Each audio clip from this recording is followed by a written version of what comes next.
Before we begin, let me ask you something. Can you think of a scientist who is also a statesman? Yes, we are talking about Dr. A.P.J. Abdul Kalam, the missile man of India, a visionary who led projects in space, defense, and nuclear technology, and in 2002 became the 11th President of India. But long before the world knew him as People's President, he was simply a little boy in a small coastal town with big dreams. Today, let's journey back into the childhood of Dr. Kalam through his own words from his autobiography, Wings of Fire. Abdul Kalam was born in the island town of Rameswaram in a middle-class Tamil family. His father, Jainulabdin, though not formally educated, was a man of deep wisdom and generosity. His mother, Ashiyamma, was known for her kindness. So kind that more outsiders ate at their home than the family members themselves.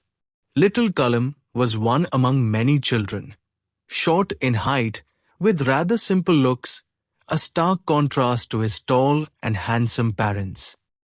The family lived in an ancestral house, a large pakka home made of limestone and brick, built in the 19th century on Mosque Street. Life was simple. His father avoided luxuries, but ensured every necessity was provided: food, medicine, clothes. Kalam would later recall, "Mine was a secure childhood, both materially and emotionally." Then came the Second World War in 1939. Kalam was just 8 years old. Strangely, tamarind seeds suddenly became valuable in the market. Little Kalam would collect them, sell them at a shop on Mosque Street, and earn 1 anna a day. Not much, but for a child, it was magic. He would listen to war stories from his brother-in-law Jalaluddin, and then search the newspaper Dinmani for war headlines. But what also brought changes. The train halt at Rameswaram station was suspended. Newspapers were no longer delivered at the station, but had to be thrown from a moving train between Rameswaram and Dhanuskodi. Kalam's cousin Samsuddin needed help to catch these bundles. And naturally, Kalam stepped in. This became his first job, his first earning. Even 50 years later, Kalam recalled the pride of earning his own money. Every child inherits qualities from family and society. From his father, Kalam imbibed honesty and self-discipline. From his mother, kindness and faith in goodness. He had 3 close friends, Ramnatha Sastri, Arvindan, and Shiva Prakashan. All 3 came from orthodox Hindu Brahmin families. But as children, they never saw differences. They studied, played, and dreamed together. Ramnatha Sastri, son of the high priest of the Rameswaram temple, later succeeded his father as the temple priest. Arvindan arranged transport for pilgrims. Shiva Prakashan became a catering contractor with the Southern Railways. Rameswaram was a place where traditions blended beautifully. During the annual Sri Sita Rama Kalyanam festival, Kalam's family arranged boats to carry the idols across the pond. At home, bedtime stories came from the Ramayana and the life of the prophet, narrated by Kalam's mother and grandmother. For young Kalam, faith was never about division, it was about unity. He had a childhood where culture, religion, and compassion flowed together seamlessly. But childhood also brought lessons of social inequality. One day, when Kalam was in class 5, a new teacher asked him to sit on the back bench, simply because he was Muslim, while his close friend, a Brahman boy, sat beside him. Kalam felt humiliated. His friend, Ramnatha Sastri, wept. The scene left a deep scar on young Kalam's heart. Later, the boys told their parents, and something remarkable happened. Lakshman Sastri, the high priest, summoned the teacher.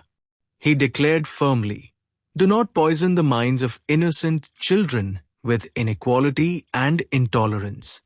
Apologize or leave this place." The teacher realized his mistake and changed. That day, young Kalam learned a lifelong lesson. True leadership means standing up for what is right. One teacher who deeply influenced him was Shiv Subramania Iyer, his science teacher. He was orthodox, yet a rebel against social barriers.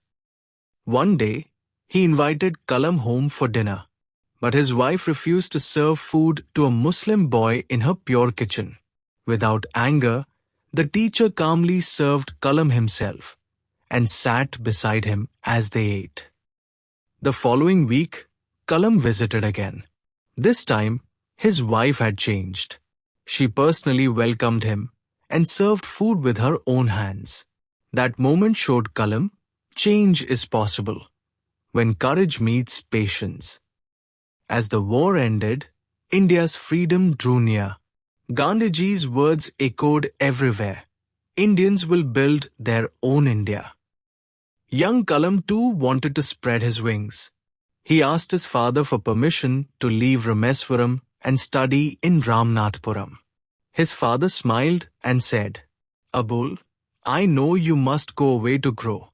Does the seagull not fly across the sun, alone and without a nest?" To his hesitant mother, he quoted Khalil Gibran, "Your children are not your children.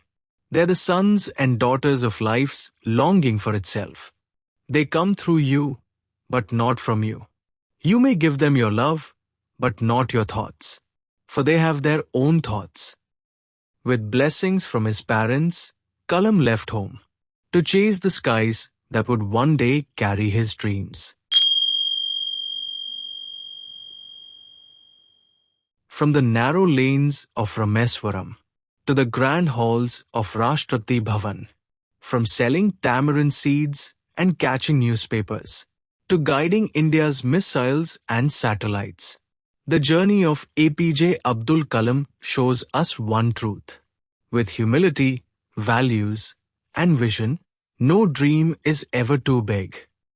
This was the childhood of Dr. Kalam, a boy who dared to dream and inspired a nation to dream with him.